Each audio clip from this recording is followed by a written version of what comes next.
Welcome to episode 5 of Norse Myths, Legends, and Folktales. My name is MyLinda, Butterworth, and today we find Heimdall traveling the world as Rig and watching the beginning of the Thralls and the peasants in part 1 of the Song of Rig. Listen. Who can hear the sound of grass growing, the sound of wool on a sheep's back growing? Who needs less sleep than a bird? Who is so eagle-eyed that by day and by night he can see the least movement 100 leagues away? Heimdall. And Heimdall. And Heimdall. But who could tell it was Heimdall, that figure on the seashore? The guardian of the gods left his horn Gjoll safe on Mimir's spring. He left Gulltop, his golden-maned stallion, behind the stable door, and he strode alone across the flaming three-strand rainbow bridge from Asgard to Midgard. It was spring and time for sowing. The god walked away from Bifrost over green ground, and soon he came to the edge of the earth. All day, as the sun fled west from the wolf, he picked his way along the wavy line where the soil meets the deep sea. At nightfall, Heimdall approached a decrepit turfed hut. Evening air was quite still, but the shack was so rickety that it looked as if it might collapse if the eagle giant Hraesvelgr gave one flap of his wings. Heimdall knocked and swung open the roughly hewn door. He had to stoop to get under the lintel and over a pile of sacking on the shining marl floor. It took Heimdall a moment to adjust to the rank, smoky gloom. His eyes smarted and he retched. Then he made out a trestle table, a bench, more sacking heaped in one corner, a kind of cupboard leaning against a crumbling wall, and in the middle of the room the crouched figures of Ai and Edda, great-grandfather and great-grandmother, facing each other across the fire. "Am I welcome?" said Heimdall. "What is your name?" said Ai.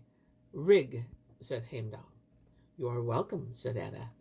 So the god joined Ai and Edda. He spoke honeyed words as he well knew how, and in no time he had won the best position by the fire. From time to time he peered hopefully into the pot hanging over it. After a while Edda got to her feet. She shuffled to one corner of the stinking hut, poked about and dumped a loaf of bread on the table. It was not fully leavened and was gritted with husks. Then the old woman unhooked the pot of thin broth and put that on the table too. The three of them sat on a rough bench and ate what was there to eat. There was one who was by no means satisfied. After their meal, Ai and Edda and their guests were ready to lie down and sleep. Again the god spoke honeyed words, as he well knew how, and in no time he had won the best position in the middle of the bed, with Ai on one side of him and Edda on the other. For 3 nights the god stayed with great-grandfather and great-grandmother. Then he thanked his host and hostess for their hospitality and went on his way. Every day the 2 stallions, Arvak, early waker, and Alsvid, all swift, dragged the chariot of the sun across the sky, and Day himself rode at ease round the world. The shining mane of his stallion, Skin Foxy, lit up earth and heaven. But then night tightened the reins of her mount, Rim Foxy, and each morning and the face of the earth was dewy with foam from his bit. The strength of summer weakened and the length of days shortened. So grim winter showed his fist full of frost and snow and ice and wrestling winds. Soon 9 months had passed, and Edda gave birth to a son. He was sprinkled with water, and his mother swaddled him. He had raven hair, and Ai and Edda called him Thrall. If Thrall was less handsome than might be desired, he was certainly striking and all of a piece.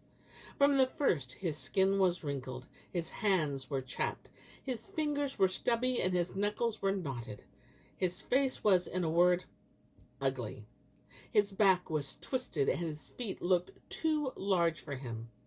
Nevertheless, Thrall was strong, and as the years passed, he made good use of his strength. Day in, day out, all day long, he sweated in the forest, gathering wood. He bound up bundle after bundle of faggots and carted them from home for burning. When Thrall was a young man, a girl who was his equal in every way came to his hut. She was bow-legged. The soles of her feet were damp and discolored. Her sunburned arms were peeling, and she had the squashed nose of a boxer. Her name was There, the Drudge. Thrall liked the look of There, and There liked the look of Thrall. In no time the two of them were sitting by the fire, side by side, with eyes only for each other, and in a little more they had prepared a bed, a bolster, and a hairy blanket, and all evening they sat whispering. That night was not the last that Thrall and There slept together. They had a cluster of contented children. The names of their sons were Osner, the cattleman, and Coarse Clur, Rain, and Craigie, the shouter and the horsefly, Cassir and concubine keeper, the stinking Fulnir, Drum the clot, and Gros Disgraldi, the sluggard draught, and Legjaldi, whose legs were as thick as tree trunks, Lut, who was hunchbacked, and ashen-faced Hosfair. These 10 sons shored up the structure and repaired the fabric of the hut. They spread loads of dung over the land surrounding it. They took their turn as goatherds and at rounding up the pigs. They all dug for peat. Thrall and There also had daughters. There were Ofrish Drumba, Gumby Kumba, and hefty-thighed Okvinkatva. The best you could say about Erinafia's nose was that it was homely. There were noisy Ishya and Ambud the servant. Aikinyasna looked like a peg of oak. Tatrugifya was clothed in rags, and bony Tranyubina had legs as long, as skinny as a crane. These were the offsprings of Ai and Edda, and from these children stemmed the race of Thralls. Heimdall continued his journey. He took the shortest way to the next farm and walked up to the door in the blue hour, just as the light was fading. The god knocked and entered. In the middle of the room a fire flickered, and sitting near it Heimdall saw Afi and Amma, grandfather and grandmother. Afi had a length of wood laid across his lap and was chipping at it with a knife, shaping a weaver's beam. The knife's blade and the pool of white shavings at his feet gleamed in the gloom. Afi's hair was combed and curled over his forehead. He had a trimmed beard, and his clothes, his leather jacket and breeches, were no less well cut than his hair. Amma was unwinding flax from a distaff, spinning thread. She stretched and she reached, absorbed in her work. She wore a band round her head, and her silver hair was knotted in a bun. She wore a simple frock and a shawl around her shoulders, secured by a handsome clasp. "Am I welcome?" asked Heimdall. "What is your name?" asked Afi. "Rig," said Heimdall. "You are welcome," said Amma. So the god joined Afi and Amu, and he spoke honeyed words as he well knew how. And in no time he had won the best position by the fire. From time to time he peered hopefully into the pot hanging over it. After a while, Amu stopped working and got to her feet. She padded across the room to a stout oak chest and took out a loaf of rye bread and a gob of butter and knives and spoons and arranged them on the table. She dipped a large jug into the vat of beer standing by the door, and then she unhooked the pot of boiled veal and set that on the table too. Then the 3 of them sat to eat. After their meal, Afi and Amu and their guests were ready to lie down and sleep. The god spoke honey words as he well knew how, and in no time he had won the best position in the middle of the bed, with Afi on one side of him and Amu on the other. For 3 nights the god stayed with grandfather and grandmother. Then he thanked his host and hostess for their hospitality and went on their way. Every day the 2 stallions dragged the sun across the sky, and Day himself rode at ease round the world. But when night tightened the reins of her mountain, each morning the face of the earth was dewy with foam from his bit. Summer's strength weakened, the days shortened, so grim winter showed his fist, full of frost and snow and ice and wrestling winds. Soon 9 months had passed, and Amu gave birth to a son. He was sprinkled with water, and his mother swaddled him. His cheeks were ruddy, he had bright eyes, and Afi and Amu called him Karl. Karl was quick to grow, and he was well built and strong.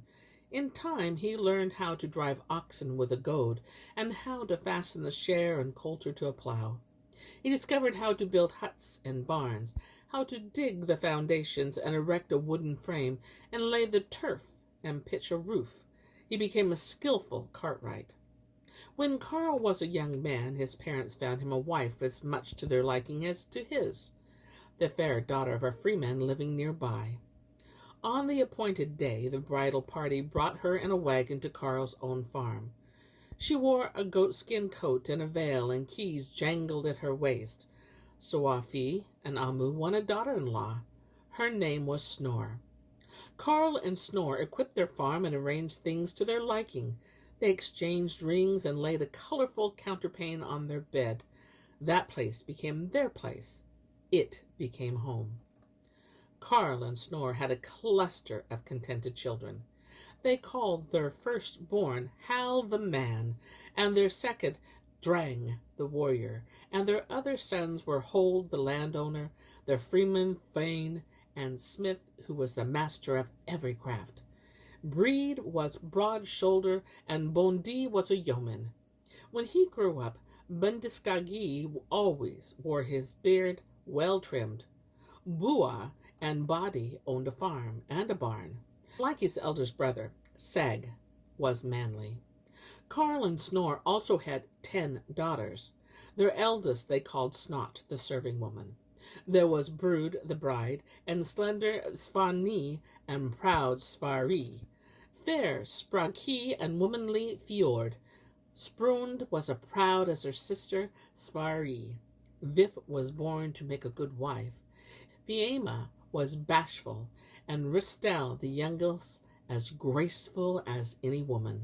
These were the children of Karl and Snore, and from these children stemmed the race of peasants. And here is where I end my tale for today. But I'll be back with more tales, many more tales. Until then, my friends, enjoy the journey.